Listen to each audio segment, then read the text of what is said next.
Times of India अखबार ने अपने एक अध्ययन में पाया है कि मेडिकल में जो प्रवेश का स्तर है वो आरक्षण की वजह से नहीं घट रहा है, बल्कि वहां पर कैपिटेशन फी की वजह से मेरिट का स्तर लगातार घट रहा है। टाइम्स ऑफ इंडिया अखबार ने जो डेटा जारी किए हैं उसके मुताबिक देश में लगभग 39,000 सरकारी सीटें हैं और 17,000 मैनेजमेंट और एनआरआई कोटा की सीटें हैं, जहां पर एडमिशन की शर्त मेरिट नहीं बल्कि फीस है।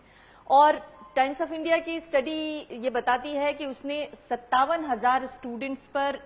409 कॉलेजेस में 57,000 स्टूडेंट्स पर स्टडी किया, जिसमें ये बताया गया कि नीट का जो एवरेज स्कोर था वो सरकारी कॉलेजेस का स्कोर था 448 और प्राइवेट कॉलेजेस का जो एवरेज स्कोर था वो 308 था। और अगर एससी स्टूडेंट्स यानी शेड्यूल कास्ट स्टूडेंट्स का जो एवरेज स्कोर देखा जाए तो सरकारी कॉलेजेस में शेड्यूल कास्ट स्टूडेंट का जो स्कोर था वो 398 था और अगर सभी कॉलेजेस में शेड्यूल कास्ट स्टूडेंट्स का स्कोर देखा जाए तो 367 था, जो ओवरऑल एवरेज था। लेकिन इस अगर आंकड़े को का ठीक तरीके से अध्ययन किया जाए तो ये स्पष्ट होता है कि ये जो शेड्यूल कास्ट के स्टूडेंट्स एवरेज ले आ रहे हैं, ये दरअसल जो प्राइवेट कॉलेजेस में कैपिटेशन फी से एडमिशन लेने वाले बच्चे हैं उनसे कहीं ज्यादा अच्छे हैं, क्योंकि जो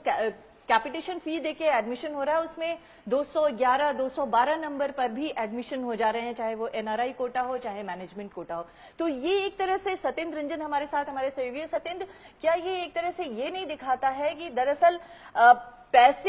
पैसे वालों को सीटें बेचने की वजह से जो मेरिट है और जो गुणवत्ता है मेडिकल की पढ़ाई की वो घट रही है, ना कि आरक्षण इसकी वजह? ये स्टडी आरक्षण के खिलाफ जो पूरा डिस्कोर्स पिछले डिकेड्स में डेवलप किया गया है उसको पंक्चर करता है, क्योंकि उसमें जो मेन उसका लॉजिक यही दिया जाता है कि जो रिजर्वेशन है वो मेरिट के खिलाफ है। उसमें कम मेरिट वाले लोग कम नंबर लाकर चले जाते हैं, लेकिन यह सवाल कभी नहीं उठाया गया कि उसमें बहुत से कम वो नंबर लाने वाले वो लोग भी होते हैं जो सिर्फ पैसे की वजह से दाखिला ले लेते हैं और वो फिर वो इंजीनियर, अभी ये तो डॉक्टर्स के लिए है, मेडिकल कॉलेजेस के लिए, लेकिन यह बात इंजीनियरिंग कॉलेज पे भी लागू होगी कि वो इस तरह के जो टेक्निकल पढ़ाई है उसमें उनको दाखिला मिल जाता है। तो यह जो सवाल इतने समय से ये बात बार बार, मेरिट अपने आप में एक डिबेटेबल टॉपिक है, उस पर हम लोग अलग से बात कर सकते हैं, लेकिन अगर मेरिट को एक्सेप्ट भी कर लिया जाए, जिस मेरिट की बात की जाती है, तो ये स्टडी उस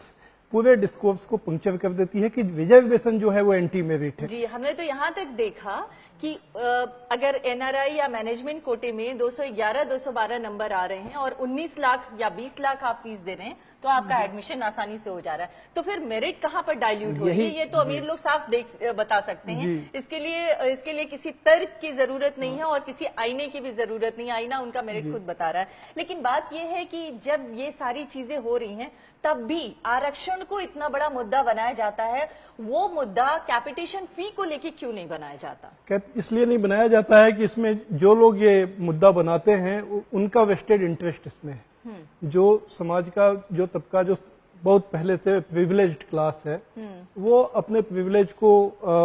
ये जो सिस्टम है वो उसके प्रिविलेज को बरकरार रखने में सहायक है। उनके पास पैसा है और वो पैसा भी भारत में किस तरह से, अगर उसका एक सोशियोलॉजिकल स्टडी की जाएगी तो ये देखा जा सकता है कि वो पैसा भी एक खास तरह के खास बैकग्राउंड से आए हुए लोगों के पास ही होता है। तो वो अपने बच्चों को, जो बच्चे तमाम कंपटीशन में फेल हो जाते हैं, उनको पैसे देकर वो इंजीनियर और डॉक्टर बना लेते हैं। मतलब जो पढ़ाई है वो दरअसल सामाजिक आर्थिक हैसियत से तय हो रही है, खासतौर से इस तरह की जो टेक्निकल पढ़ाइयां हैं, चाहे वो मेडिकल हो या इंजीनियरिंग हो, वहां पर आपकी सामाजिक आर्थिक हैसियत अगर अच्छी है तो आप कम नंबर ले आकर भी पढ़ाई कर सकते हैं। उसके लिए ये दोष देना कि आरक्षण की वजह से किसी अच्छे मेरिट वाले को एडमिशन नहीं मिला, ये गलत कहा जाएगा। यह तो आईआईटी ने खुद अभी कुछ साल पहले अपने सिलेक्टेड कैंडिडेट्स का स्टडी किया था। उसमें ये बात सामने आई थी कि उनके यहाँ जो लोग सिलेक्टेड होते हैं वो कुछ खास शहरों से, ऐसे फैमिलीज से जो प्रोफेशनल, जिन फैमिलीज में पहले से प्रोफेशनल से इंजीनियर, डॉक्टर, वकील हैं,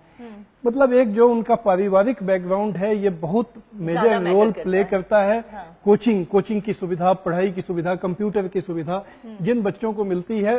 ये जो सो कॉल्ड मेरिट है ये इन चीजों से बनती है, न कि वो जन्मजात होती है। हाँ, लेकिन एक और बात जो सरकारों को शायद उस पर ध्यान देना चाहिए कि सामाजिक अन्याय को दूर करने के लिए ये आरक्षण व्यवस्था लागू की गई थी, और यहाँ पर देखने को ये मिल रहा है कि अगर कम मेरिट वाले बच्चे भी या छात्र भी अगर पैसे के दम पे एडमिशन पा ले रहे हैं, तो जो सामाजिक न्याय की जो व्यवस्था थी वो सामाजिक न्याय की व्यवस्था क्या यहाँ पर पूरी तरह से लागू हो पा रही है? नहीं, ये तो जो सामाजिक अन्याय जो ट्रेडिशनली रहा है ये उसको और इंट्रेंच कर रहा है, उसकी पकड़ और मजबूत बन रही है इसकी वजह से कि जो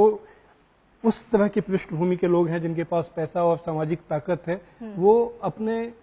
इस तरह जो आज के जमाने में जिन नौकरियों की वजह से अपना इन्फ्लुएंस बनता है उस पर वो और उनकी पकड़ बनी हुई है। जी, बहुत बहुत धन्यवाद आपका सत्येंद्र रंजन। तो ये स्पष्ट है कि जिस तरह की स्टडी सामने आई है उससे ये कहा जा सकता है कि आरक्षण किसी की मेरिट में बाधा नहीं बन रहा है। यानी अगर शेड्यूल कास्ट, शेड्यूल ट्राइब बच्चे भी अच्छे मेरिट पर एडमिशन पा रहे हैं, कई कई जगहों पे तो हम ये भी देख रहे हैं कि कॉम्पिटिटिव एग्जाम्स में वो क्वालिफाई ही नहीं कर रहे हैं बल्कि टॉप भी कर रहे हैं। तो अगर जब ऐसी स्थिति है तो आरक्षण को दोष देने के बजाय उस सामाजिक आर्थिक पहलू पर ज्यादा गौर करने की जरूरत है, जो सामाजिक आर्थिक पहलू अन्याय की जो दरार है उसको और ज्यादा बढ़ा रही है। बहुत बहुत धन्यवाद आपका। नमस्कार।